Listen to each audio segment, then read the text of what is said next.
dans des détournements de deniers publics, on se demande qu'est-ce qui ne va pas au Togo. C'est ce que je voudrais qu'on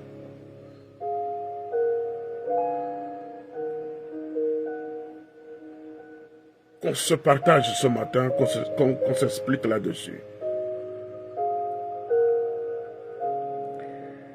Lorsqu'on voit des familles qui ne peuvent pas manger 3 fois par jour dans ce pays,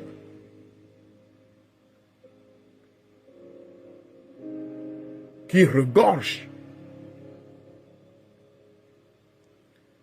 de potentialités économiques, on se demande qu'est-ce qui ne va pas. Pourquoi la vie est chère au pays? Pourquoi cette souffrance du peuple? Pourquoi cette précarité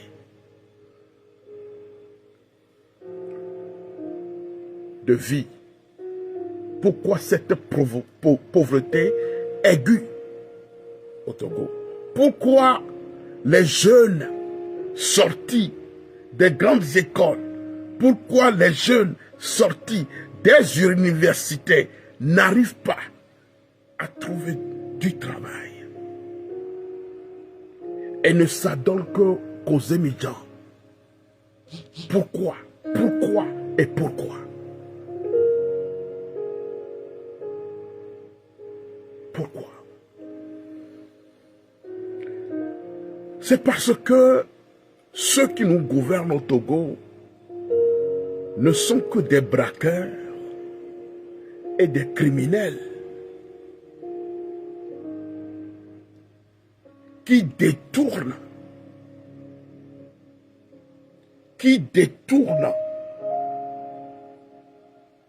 sans se gêner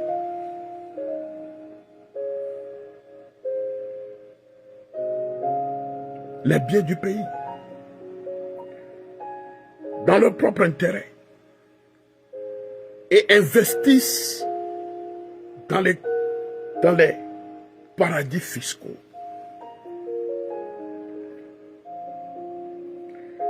Aujourd'hui, je voudrais aborder avec vous ces problèmes de détournement de fonds publics au Togo. Et je vais commencer par l'histoire rocambolesque de l'achat et d'un contrat contracté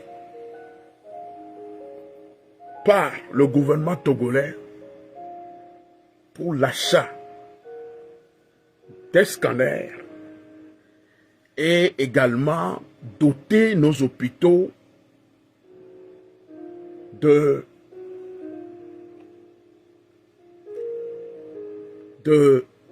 matériel pouvant aider aux travailleurs de bien travailler et de bien s'occuper des malades. En 2010, le Togo a contracté un prêt de 10 milliards sur un fonds déposé à la BIDC. Pourquoi faire? Pour la rénovation et l'équipement des hôpitaux et certains centres de santé dénommés projet BIDC. Si vous êtes connecté, partagez la vidéo s'il vous plaît. Ce projet est piloté de bout en bout par le médecin personnel du chef de l'État, un colonel, professeur, dont je vais taire le nom ici,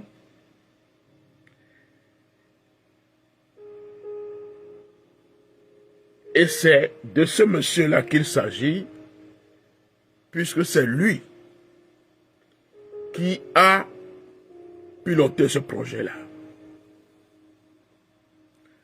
Mesdames et messieurs, ce projet s'est achevé par un scandale grandeur nature, dont les acteurs n'ont jamais été inquiétés, mesdames et messieurs. Pourquoi? Tout le matériel acquis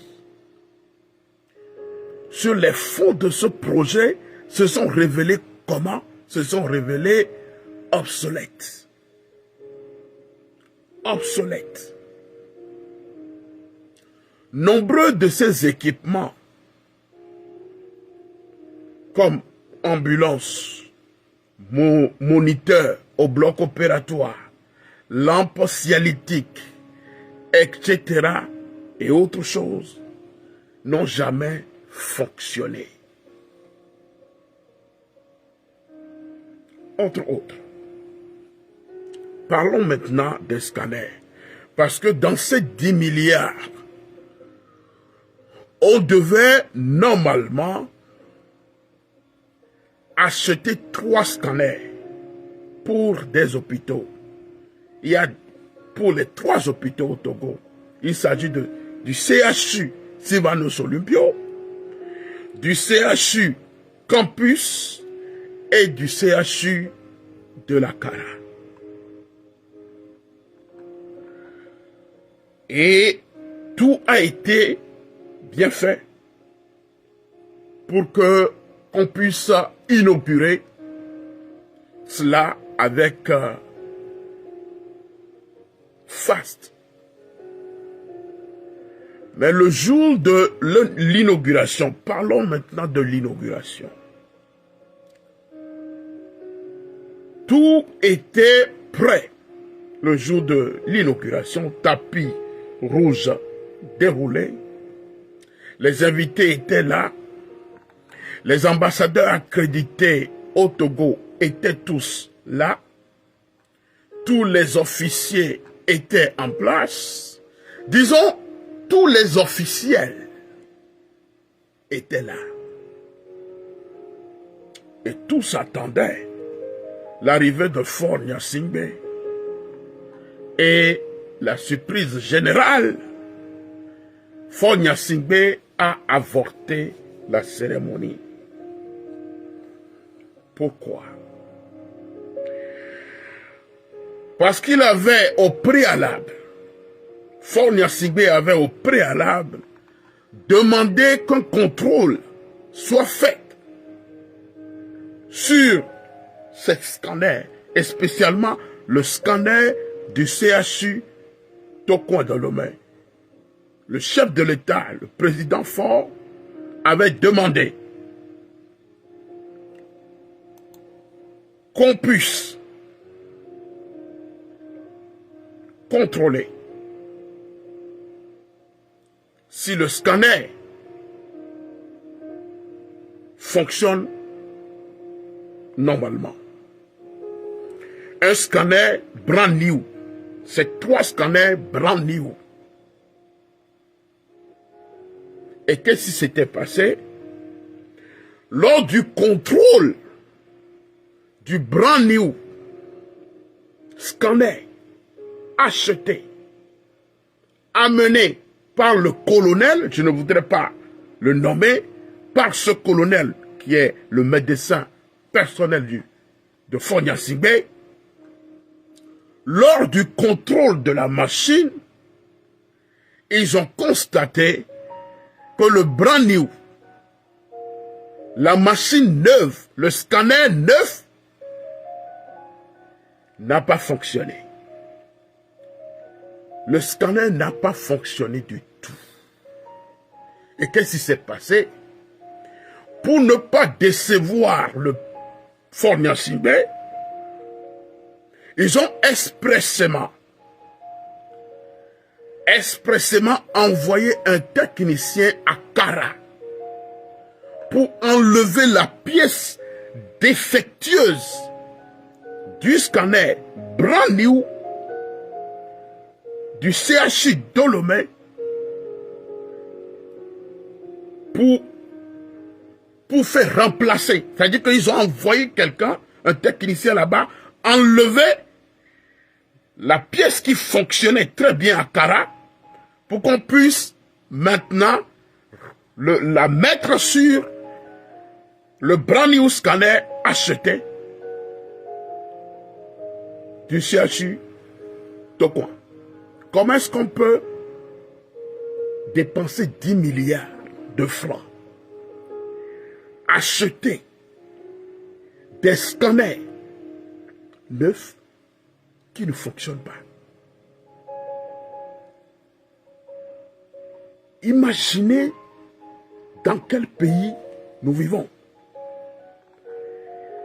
Imaginez vous-même ces scénarios-là. Et ils ont envoyé ce technicien enlever la pièce sur l'autre machine pour la placer sur le scanner du CHU afin que le président ou bien Faure Gnassingbé puisse constater le fonctionnement de cette machine ou de ce scanner-là. Et qu'est-ce qu'ils feront après? Après que Faure Gnassingbé ait constaté le bon fonctionnement de ce scanner, ils vont l'enlever encore, ils vont enlever cette pièce encore et aller la replacer sur l'autre scanner de la Kara. Voilà la magouille. La magouille qui fonctionne au sommet de l'État. Et tenez-vous bien, Faure Gnassingbé ne s'est pas déplacé pour inaugurer cela. Parce qu'il était informé de la magouille. Et cette cérémonie que les organisateurs ont organisée avec les fonds de l'État n'ont servi à rien. Ils ont pris d'assaut les hôtels et les restaurants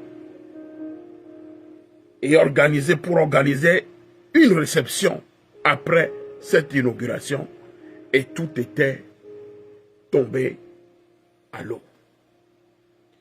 Ils ont pris à coups de millions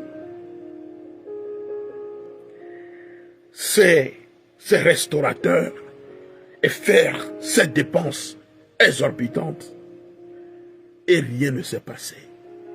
Voilà le détournement de ces fonds de 10 milliards octroyés pour acheter ou pour doter les hôpitaux de scanners dans notre pays, le Togo. Et tenez-vous bien, depuis 9 ans,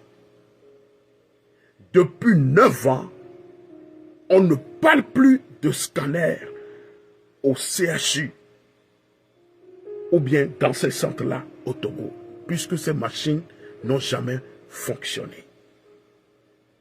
Des machines brand new n'ont jamais fonctionné. Ce que je dis, j'ai fait mes enquêtes et vous pouvez également vous informer ou bien faire vos enquêtes.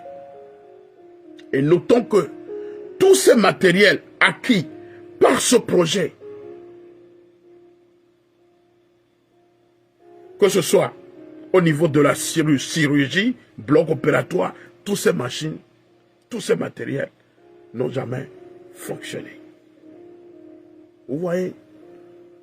Et toutes ces machines portent la marque indienne.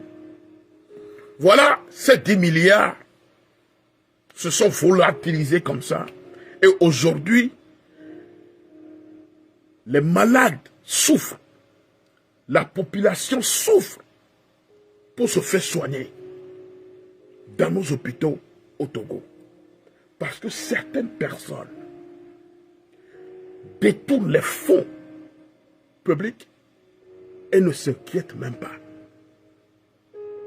C'est dans ce même pays-là que Faure Gnassingbé avait affirmé qu'il n'y a qu'un groupuscule de personnes qui s'accaparent des biens du pays.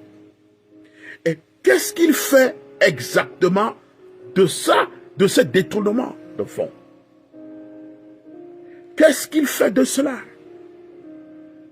C'est dans ce même pays qu'on se réveille un bon matin et on nous informe que plus de 12 milliards de nos francs se sont volatilisés à l'ancien fonds d'entretien routier, communément appelé FER, qui est devenu SAFER.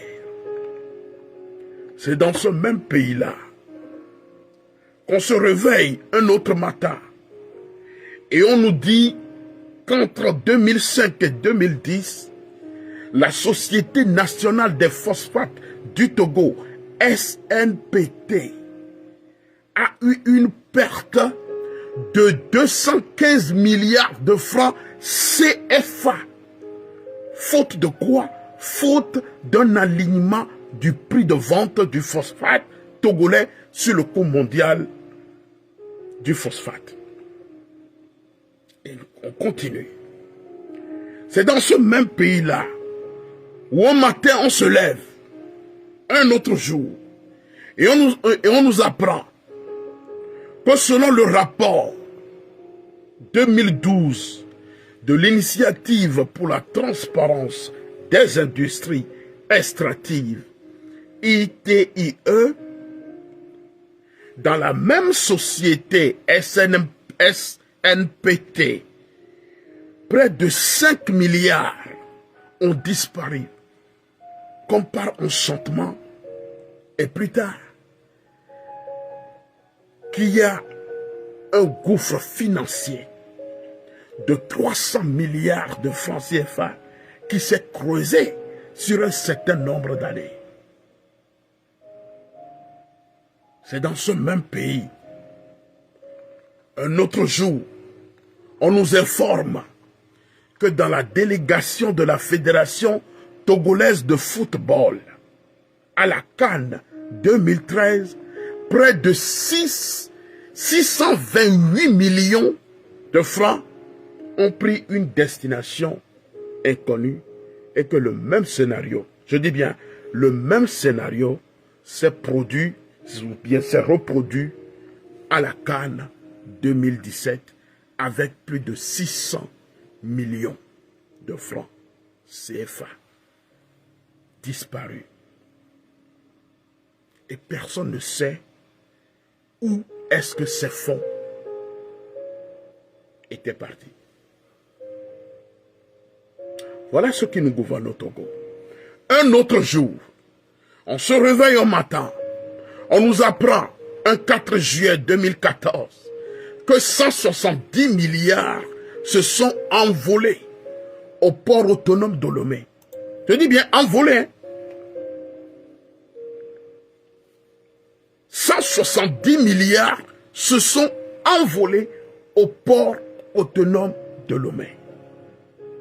C'est dans ce même pays, mesdames et messieurs, frères et sœurs, compatriotes, camarades, un autre jour, on nous apprend qu'entre 100 et 253 milliards sont introuvables à Togo Télécom sur une certaine période jusqu'en 2014.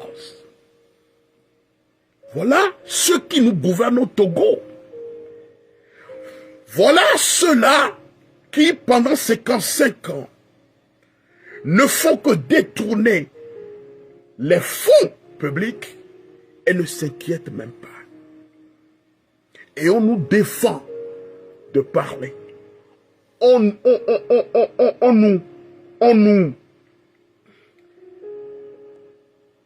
nous persécute parce que nous révélons la vérité. C'est dans ce même pays, un autre bon matin, on nous informe qu'en 2014, à la nouvelle société cotonnière du Togo, NSCT. Plus de 400 millions de francs CFA sont portés disparus, volatilisés, disparus dans la nature. Et les auteurs circulent dans le pays. Voilà ces choses-là qu'on ne veut pas qu'on en parle. C'est dans ce même pays, un autre jour, un bon matin, on nous apprend qu'à la CET, en 2016, près de 20 milliards, je dis bien, près de 20 milliards se sont évaporés dans la nature.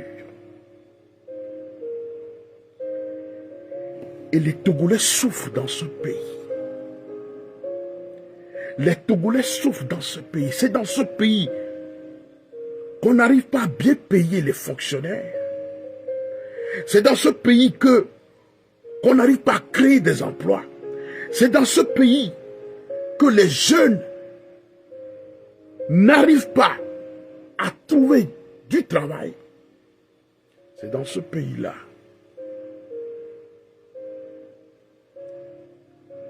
qu'on nous invite, nous, la diaspora togolaise, de venir s'installer. Dans ce pays, un autre jour, un bon matin, on nous informe que dans la réhabilitation de la route Lomé-Vaughan en Fouin, 26 milliards ont pris une autre voie entre 2014 et 2016. Cher peuple, vaillant peuple, c'est dans ce même pays, un autre jour, on nous informe en 2019 qu'à l'Office togolais des recettes, OTR, plus de 17 milliards, je dis bien, plus de 17 milliards de nos francs CFA ont disparu du circuit. Que quelques individus ont fait main basse sur près de 600 milliards de francs dans la commande de pétrole pour le compte du Togo. Mesdames et messieurs, voilà ce que nous vivons au Togo. Et je puis dire et affirmer que le Togo est gouverné par des braqueurs, des criminels, des Ali Baba, qui ne veulent pas que le pays se développe. Alors on se demande aujourd'hui si nous sommes vraiment au Togo, mesdames et messieurs. Nous nous posons la question de savoir si nous sommes des Togolais. Et si nous sommes au Togo, un pays qui est classé officiellement et mondialement comme le pays le plus pauvre au monde, qui occupe la 11e place des pays les plus pauvres au monde, où plus de 53% de la population, ou bien plus de 55% de la population vivent sous le seuil de la pauvreté.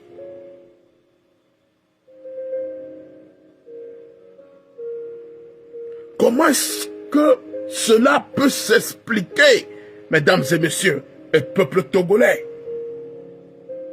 Comment est-ce que cela peut s'expliquer? Si nous savons que plus de 80% de la population togolaise sont dans l'informel, dans une situation de précarité, avec des revenus instables, et sans protection, je dis bien, et sans protection sociale. Mesdames et messieurs, Voilà ce qui se passe dans notre pays, le Togo. Et en y réfléchissant, nous arrivons à établir un lien de causalité entre ces détournements et la situation de retard du pays et de la précarité notoire, presque généralisée dans notre pays.